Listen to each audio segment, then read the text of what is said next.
All right, everybody. How's it going? We are live here. Look, I just wanted to do this because there's a fascinating article that came out in The Guardian about it's an op-ed by Eric Wynalda, ex-US international from the 90s, player that actually when he was in the team, he was definitely one of my idols back then.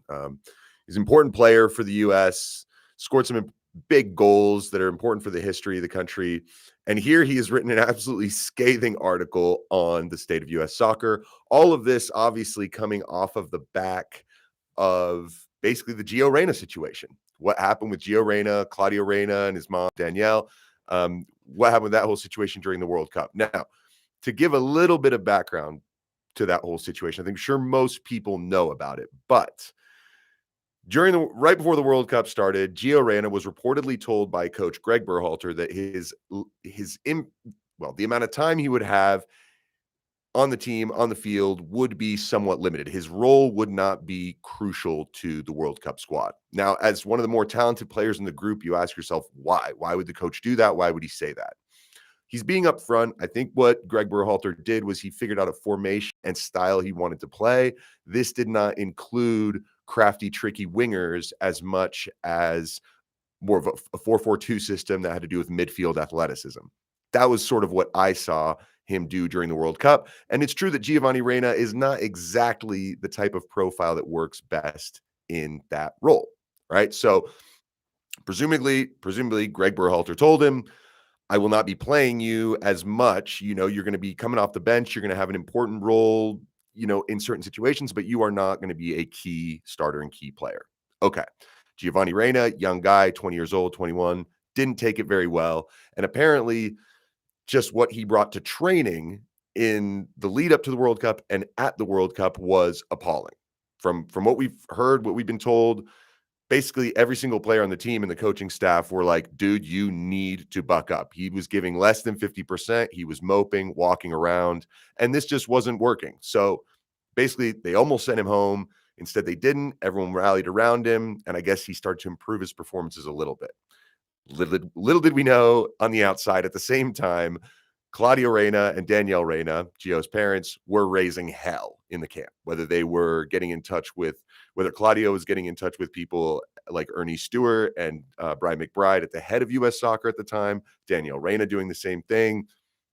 It turned into a whole debacle. Then there was the allegations against Greg Berhalter with domestic violence.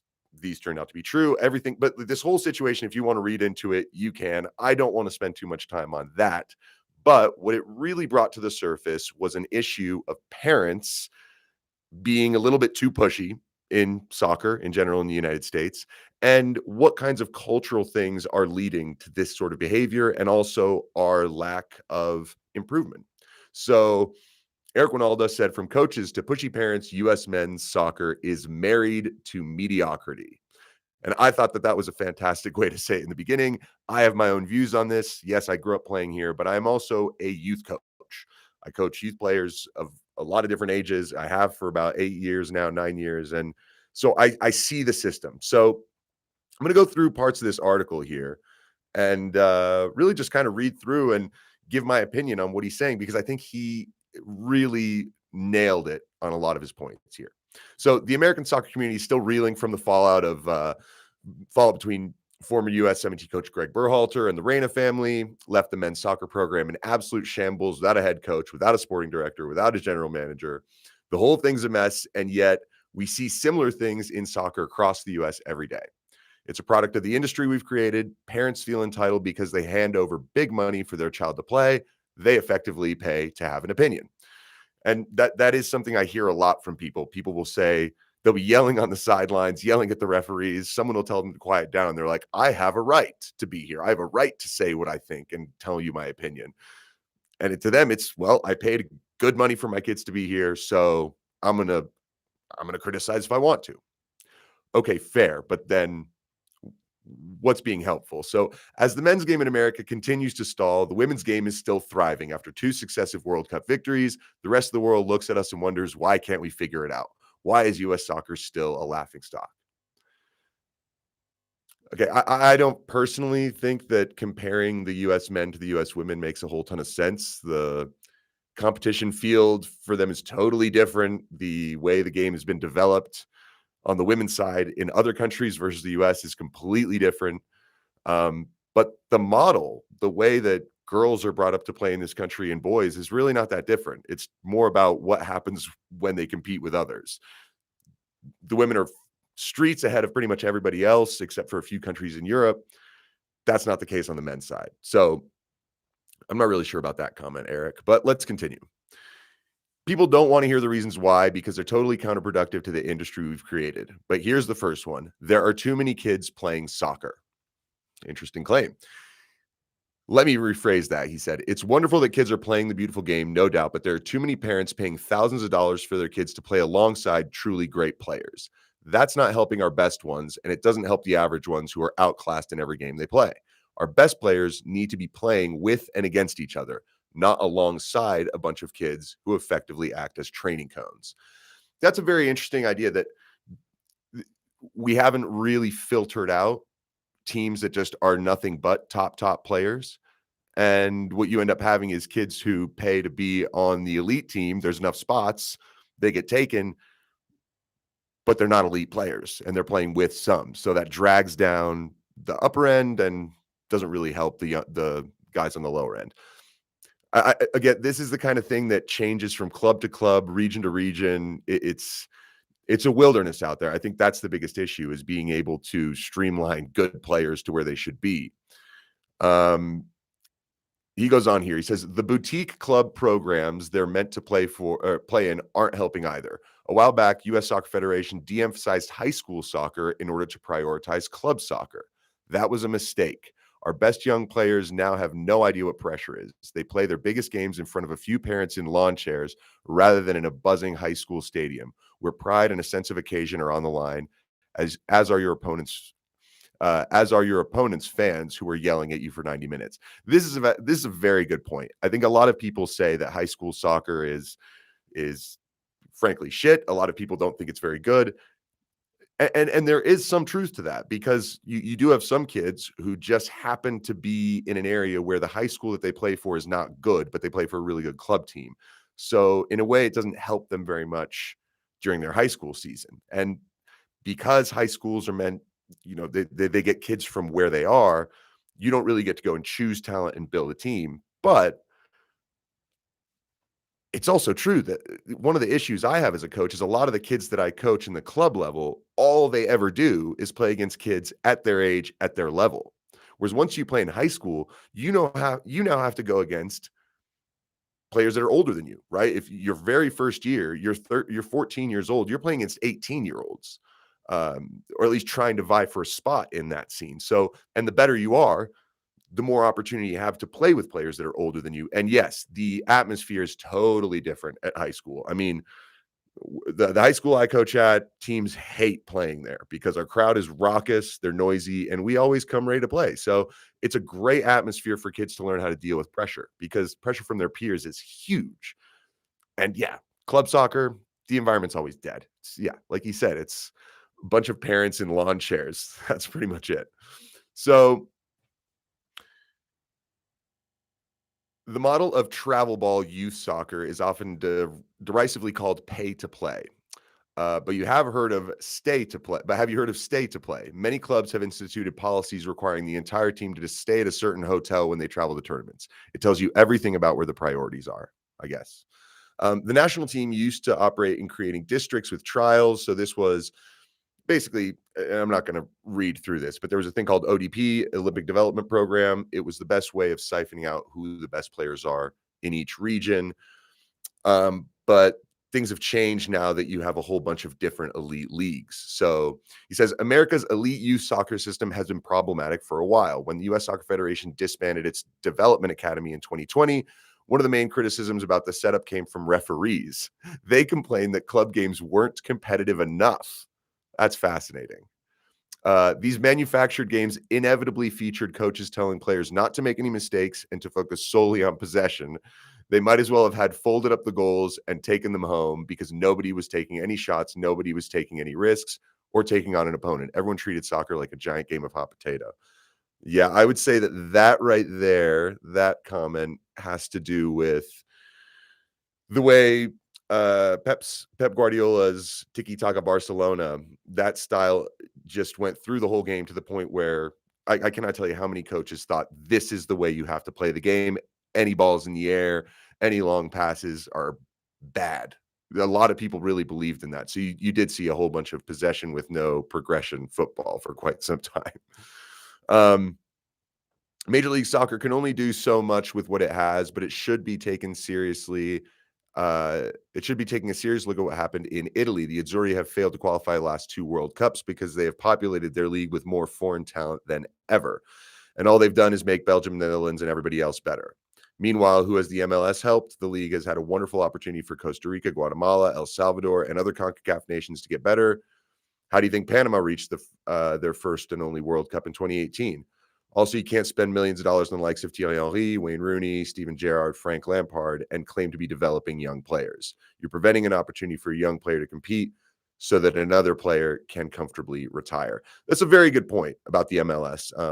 I think it's really good to be growing CONCACAF as a region, but I do think the bringing in big name ex-pros doesn't make sense. If you want to bring in like, a mid-table stalwart from the English league who not very many people know about or care about, this person's not going to come with a massive giant investment, but they're going to be very good and helpful for the team.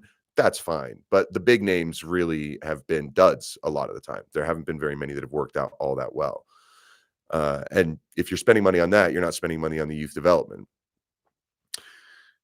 He continues. He said, now let's look at how coaches are made. That's me. All right. Here's a good story. A couple years ago, I gave a speech on player development at the annual United Soccer Coaches Convention.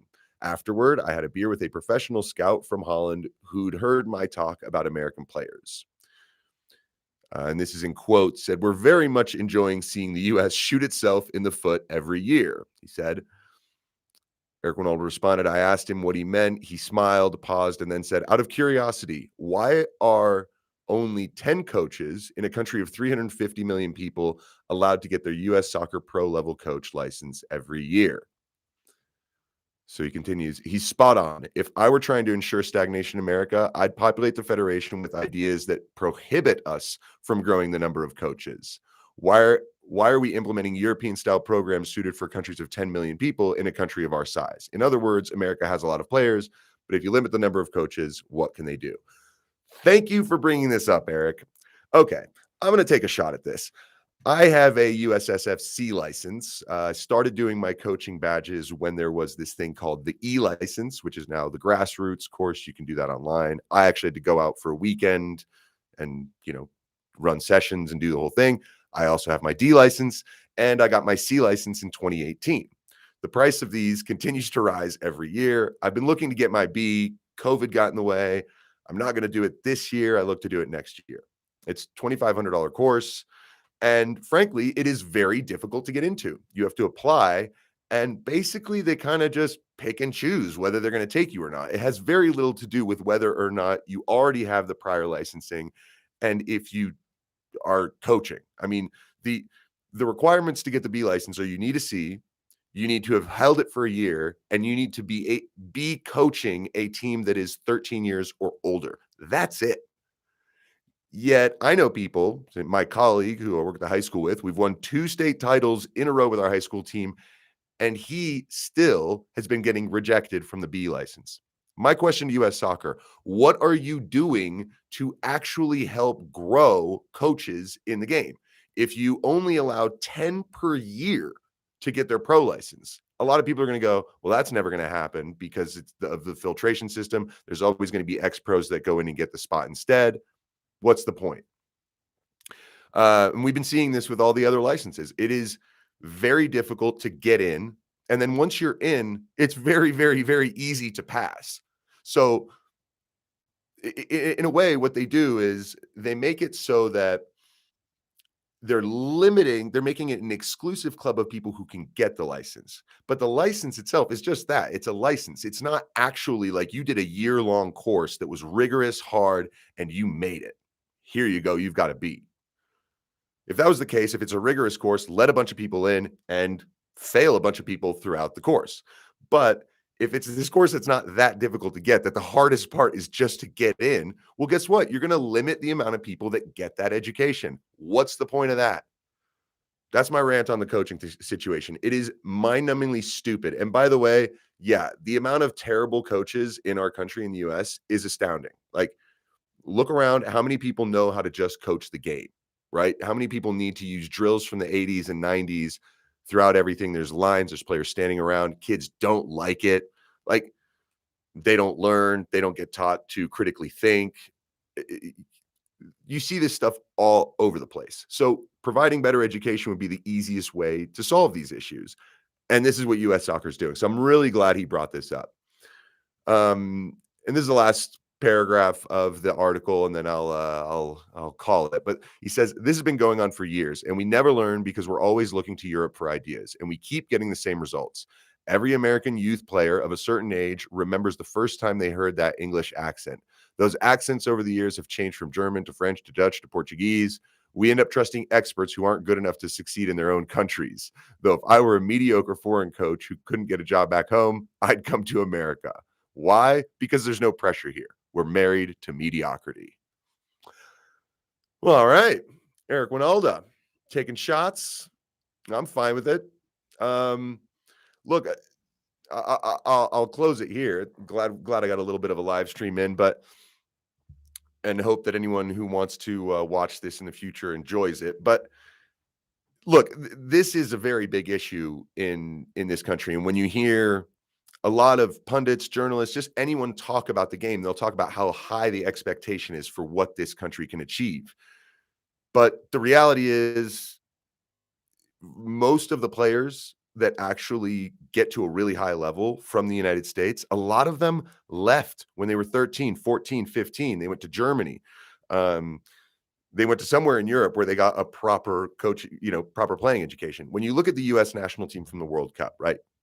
Take Christian Pulisic, Gio Reyna, Weston McKennie. All three spent time as teenagers in Europe in their youth development. Okay. They didn't just come through systems, go to college, go to the MLS. There were not very few of those players on the team.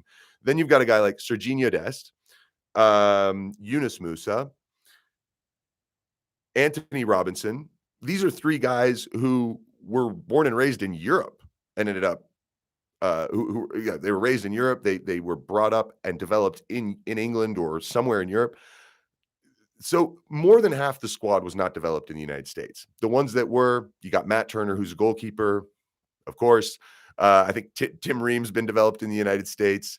Walker Zimmerman developed in the United States, but there's very, very few, right? Tyler Adams is a total New York Red Bull guy from the ground up. So you do have a few of these. Tim Weah, spent time in America, spent time in many places. This is my point, is we don't actually develop that great of players here. And we don't develop that many good coaches. Take a look in Europe. Most of the ones that go, they don't really succeed. Why? There is absolutely not enough of a pressure cauldron that creates diamonds. It's pressure to spend money. It's pressure to be political. But to actually create high quality coaches and players, we don't really have a system set up for that. So it's going to be very interesting to see what the U.S. can do in the 2026 World Cup. I think that when you have a crowd behind you and you're in your home nation, good things can happen for sure. But to me, the biggest issue is what is going to take place in that period of time to make sure that the game grows in a way that people see, oh, post World Cup, we're actually going to go in a direction that makes us better, as opposed to just fiddling around doing the same thing and hoping just more people want to invest in soccer. Because at the end of the day, a lot of the people I know, they say it's too much of a money grab. And in a lot of ways, it is. And that's how you lose your perspective on how to properly train players and coaches to be the best they can. All right, that's all I got. Thanks so much for stopping by. This is the end of this live stream. Check out the article. I'll leave a link of it in the description if you want to read it. I basically took you through the whole thing anyway, so that'll do. Have a great day, everybody.